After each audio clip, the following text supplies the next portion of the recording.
గౌరవనీయులైన హిందూ వాహిని తెలంగాణ ప్రాంత ప్రధాన కార్యదర్శి గారికి నేను రచరవి డి రవికుమార్ సినీ ఆర్టిస్ట్ అయ్యా నేను చేసిన చిన్న తప్పు వల్ల చాలామంది హిందువులను బాధ పెట్టినదని మనస్ఫూర్తిగా తెలుసుకున్నాను. నేను ఏ ఉద్దేశపూర్వకంగా కానీ చేయలేదు. ఈ పని చిన్న తప్పును మీరు పెద్ద మనసుతో క్షమించగలరని మనసుతో వేడుకుంటున్నాను. ఇక మీదట మన హిందువులను ఉద్దేశించి కానీ మనసు నొప్పి పని నేను చేయనని మీ అందరికీ మాటిస్తున్నాను. నేను హిందూ సోదరులను ముఖ్యంగా దేశంలో ప్రపంచంలో ఉన్న మన హిందూ సోదరుల మిత్రులందరికీ క్షమించగలరని మనస్ఫూర్తిగా వేడుకుంటున్నాను. మీ యొక్క ఆశీర్వాదాలు నాకు ప్రతి పనిలో ఉండాలని కోరుకుంటూ మీ రచరవి ఎప్పటికీ మీ గుండెలో. జై శ్రీరామ్, జై హింద్.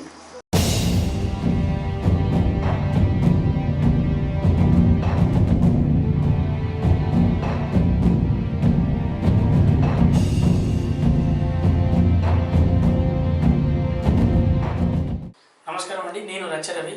ఈ మధ్యలో నేను చేసిన ఒక చిన్న తప్పు పొరపాటు వల్ల చాలా హిందువుల మనోభావాలు దెబ్బతిన్నాయని, అదే మనసు బాధ పెట్టారని నేను మనస్ఫూర్తిగా తెలుసుకున్నాను. ఆ విషయం పైన ఈరోజు హిందూ వాహిని ఉప్పల రాజన్న దగ్గరికి వచ్చాను. నేను మాటిస్తున్నాను, ఇక మీదట కూడా హిందువులను ఉద్దేశించి కానీ బాధ పెట్టే పని నేను ఎప్పుడూ చేయనని నేను మాటిస్తున్నాను. నేను ఒక హిందువుగా పుట్టాను, ఒక హిందువుని ఉద్దేశించి ఎప్పుడూ చేయలేదండి. నేను చేసిన ఈ చిన్న తప్పును మీరు పెద్ద మనసుతో ప్రపంచంలో ఉన్న మన హిందువులందరూ నన్ను క్షమించాలని మనస్ఫూర్తిగా కోరుకుంటూ నేను ఇక్కడికి వచ్చి మనస్ఫూర్తిగా అంటే నాకు తెలియని విషయాలు కూడా నేను చాలా తెలుసుకున్నాను హిందూ కల్చర్ గురించి.